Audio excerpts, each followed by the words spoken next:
जब मेरी शादी हुई, सब कुछ बिल्कुल नया था।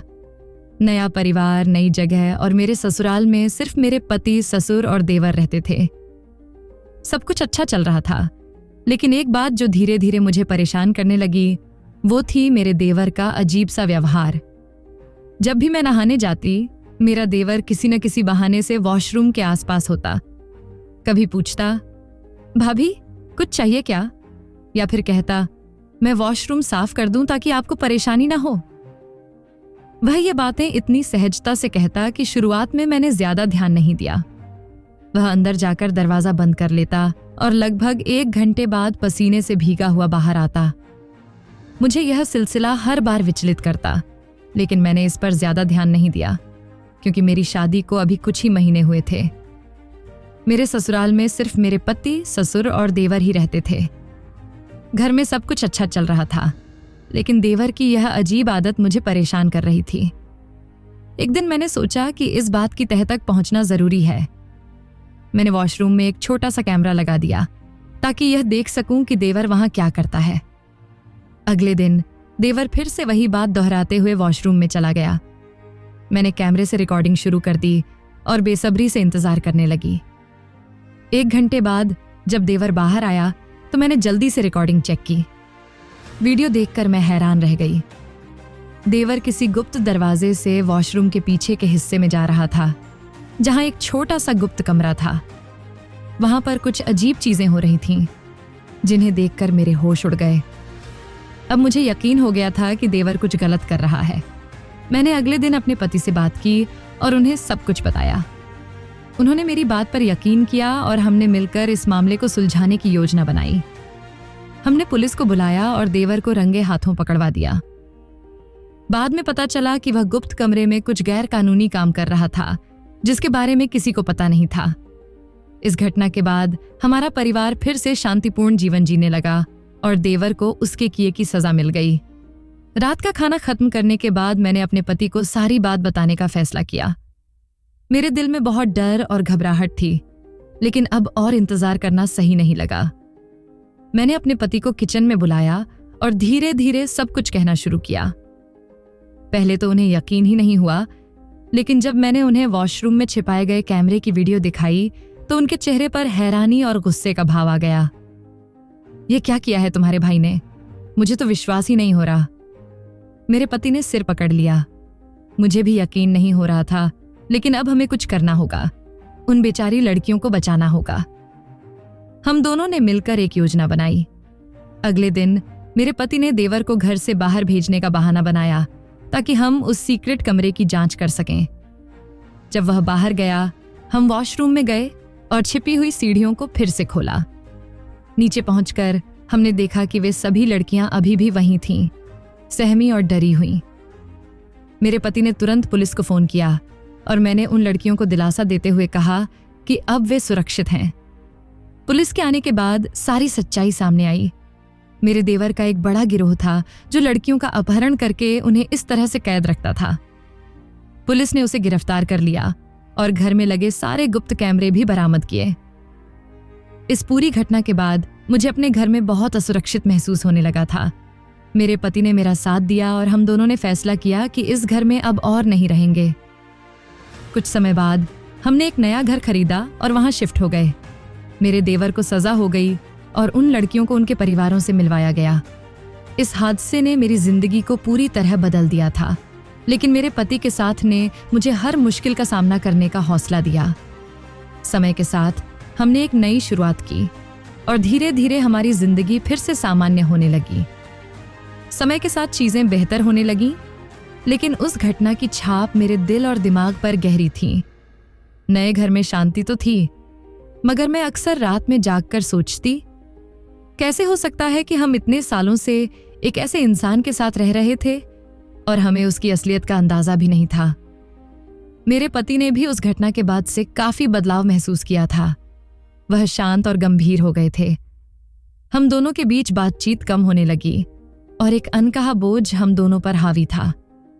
भले ही हमने अपने जीवन को सामान्य बनाने की कोशिश की, लेकिन वह डर और अविश्वास कभी कभी फिर से सिर उठाने लगता था।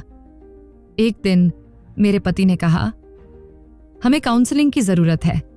हम दोनों इस घटना से बहुत प्रभावित हुए हैं और मुझे लगता है कि किसी प्रोफेशनल से बात करने से मदद मिल सकती है। पहले तो मुझे थोड़ा अजीब लगा, लेकिन फिर मैंने सोचा कि शायद यही सही रास्ता है। हमने एक कपल थेरेपिस्ट से मिलने का निर्णय लिया। पहले सत्र में ही हमने महसूस किया कि हमारे अंदर दबे हुए डर और चिंता को बाहर लाने का यह एक सही तरीका हो सकता है। थेरेपिस्ट ने हमें धीरे धीरे एक दूसरे से अपने डर, शक और भावनाओं को खुलकर व्यक्त करने के लिए प्रोत्साहित किया। यह प्रक्रिया मुश्किल थी क्योंकि हमें फिर से उन दर्दनाक यादों का सामना करना पड़ रहा था। मेरे पति ने बताया कि वह खुद को दोषी महसूस कर रहे थे कि वह अपने भाई की असलियत को पहचान नहीं पाए। मैंने भी अपने अंदर के डर और अनिश्चितता को साझा किया। मुझे डर था कि कहीं फिर से ऐसा कुछ न हो जाए। उस वक्त के बाद से मैं किसी पर भी आसानी से भरोसा नहीं कर पा रही थी। थेरेपी से धीरे धीरे हमारी बातें खुलने लगीं।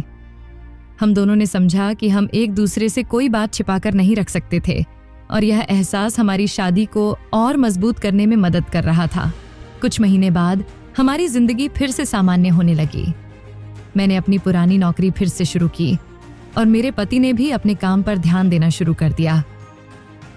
हम दोनों ने एक दूसरे का साथ देना सीखा और समझा कि चाहे कैसी भी परिस्थिति हो, जब तक हम एक दूसरे का हाथ थामे रहेंगे तब तक सब ठीक हो जाएगा। हालांकि अतीत की वह घटना हमारे जीवन का हिस्सा थी, मगर हमने उसे हमें तोड़ने नहीं दिया। हम दोनों ने मिलकर उस हादसे से उबरने का तरीका ढूंढा और एक मजबूत, खुशहाल भविष्य की ओर कदम बढ़ाया। थेरेपी ने हमारे जीवन में एक नया मोड़ लाया था और हम धीरे धीरे उस हादसे को पीछे छोड़ने की कोशिश कर रहे थे। लेकिन जैसे ही सब कुछ सामान्य होने लगा था, एक अनजानी सी बेचैनी मेरे दिल में घर करने लगी।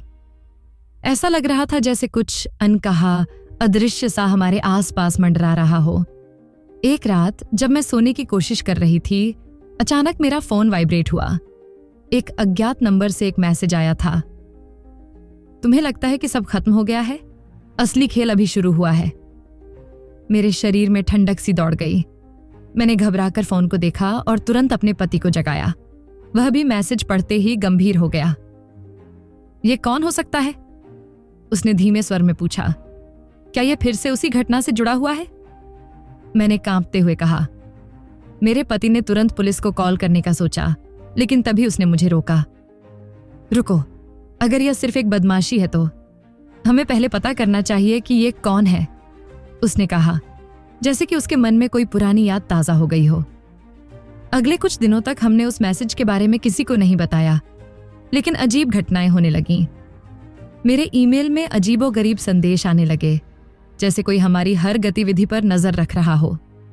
घर के आसपास अजनबी लोग दिखाई देने लगे और मेरे पति के ऑफिस में भी कुछ दस्तावेज गायब होने लगे।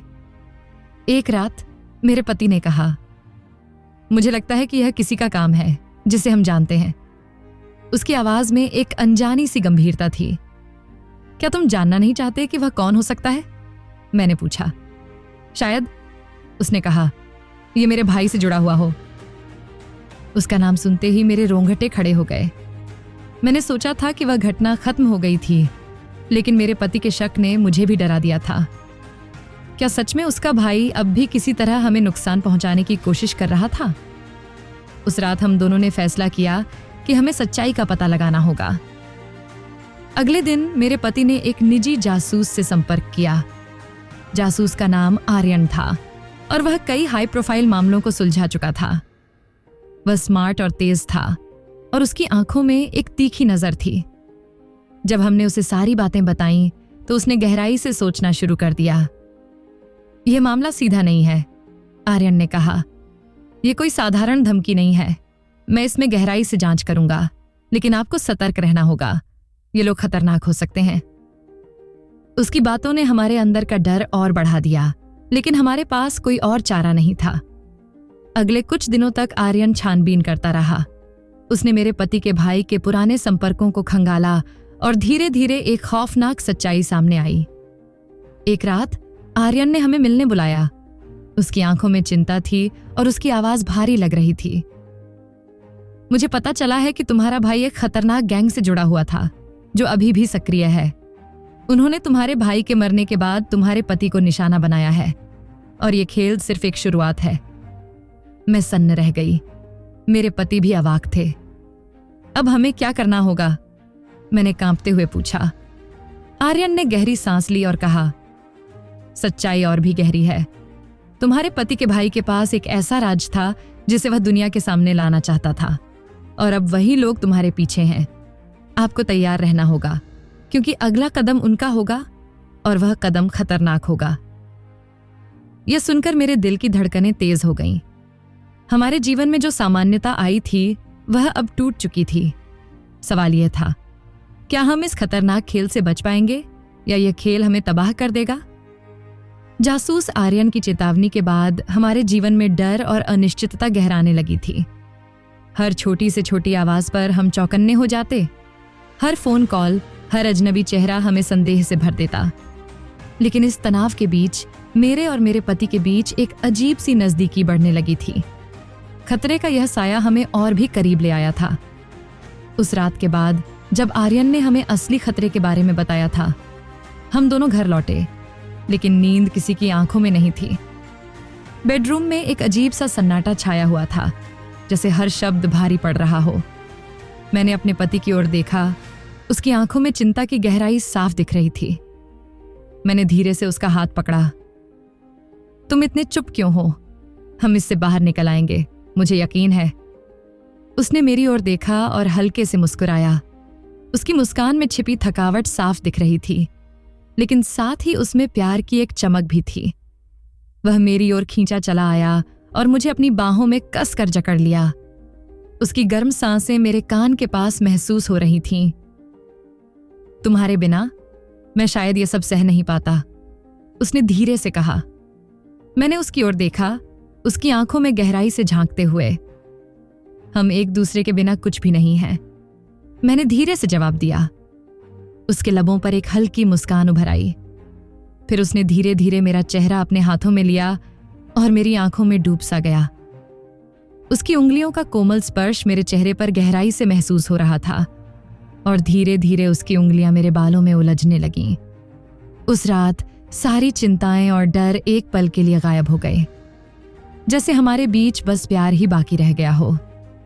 उसने मुझे धीरे से अपने करीब खींचा और फिर हमारे होंठ मिल गए। ये चुंबन एक वादा था, एक वादा कि हम एक दूसरे के लिए हर मुश्किल से लड़ेंगे। अगले कुछ पल हमारे बीच बस वही था जिसे शब्दों में कहना मुश्किल है। वह सुकून, वह गर्माहट, वह नजदीकी जो सिर्फ हम दोनों ही महसूस कर सकते थे। उस रात हम एक दूसरे के साथ जितना करीब थे उतना पहले कभी नहीं रहे। जैसे जैसे समय बीतता गया, हम अपने प्रेम के उस नए एहसास में खोते चले गए। हर पल ऐसा लगता था जैसे समय ठहर गया हो और हम सिर्फ एक दूसरे के लिए बने हों। लेकिन हमें यह एहसास भी था कि यह शांति और प्यार के ये लम्हे अस्थायी थे। जैसे ही रात गहरी होने लगी, उसने मेरा हाथ थामा और कहा, जो भी हो, हमें इसका सामना साथ करना है। हम चाहे कितना भी डरें, लेकिन हम साथ रहेंगे, हर पल, हर कदम पर। मैंने धीरे से उसके सीने पर अपना सिर रखा और उसकी धड़कनों की आवाज सुनती रही। वो धड़कनें जो अब मेरी अपनी धड़कनों के साथ एक हो चुकी थीं। उस रात जब हम एक दूसरे के करीब आए थे, वो एक ऐसा लम्हा था जिसे हम दोनों कभी भूल नहीं सकते थे। प्यार की वो गहराई और भावनाओं का वह प्रवाह हमें हर डर और चिंता से परे ले गया था। जैसे हमारे बीच कुछ भी बाकी नहीं रहा हो, सिवाय उस आग के जो हमारे दिलों में जल रही थी। वह रात एक तूफान की तरह आई थी, जिसमें हम दोनों बुरी तरह से बह गए थे। हमारे बीच का प्यार धीरे धीरे और गहराता गया। उसकी उंगलियां मेरे शरीर को धीरे धीरे महसूस करने लगीं, जैसे वो हर एक हिस्से को अपने अंदर उतार लेना चाहता हो। उसकी आंखों में एक अनकही तड़प थी, जिसे शब्दों में बयां करना मुश्किल था। उसने मुझे अपने पास खींचा और उसके होंठ मेरे होंठों पर झुक गए। यह चुंबन अब पहले जैसा कोमल नहीं था। यह एक प्यास थी, एक गहरी चाहत जो हर क्षण और बढ़ती जा रही थी। उसके होठों का वह स्पर्श मेरे अंदर एक तूफान पैदा कर रहा था। मैं खुद को उसके हवाले कर चुकी थी, जैसे मैं उसकी बाहों में पूरी तरह से खो गई थी। उसकी उंगलियां मेरे कपड़ों के नीचे सरकने लगीं और एक एक करके उसने हर बाधा को दूर किया। जैसे जैसे हम दोनों करीब आते गए, हमारे बीच की हर दूरी मिटने लगी। उसकी सांसें तेज हो गई थीं और उसकी धड़कनें मेरे कानों में गूंज रही थीं। उस रात हमारे बीच का हर स्पर्श, हर चुंबन एक नई चाहत को जन्म दे रहा था। हमने खुद को पूरी तरह से एक दूसरे में खो दिया। हमारे बीच वो आग जल रही थी जो हमें पूरी तरह से पिघला रही थी, और हम दोनों उस आग में डूबते चले जा रहे थे। जैसे जैसे रात गहरी होती गई, हमारी चाहतें और भी गहरी होती चली गईं। हम दोनों ने उस रात अपने प्यार को एक नई ऊंचाई पर महसूस किया, जहां हर स्पर्श, हर आहट हमें एक नई दुनिया में ले जा रही थी। ये वो रात थी जिसने हमें पूरी तरह से एक कर दिया था।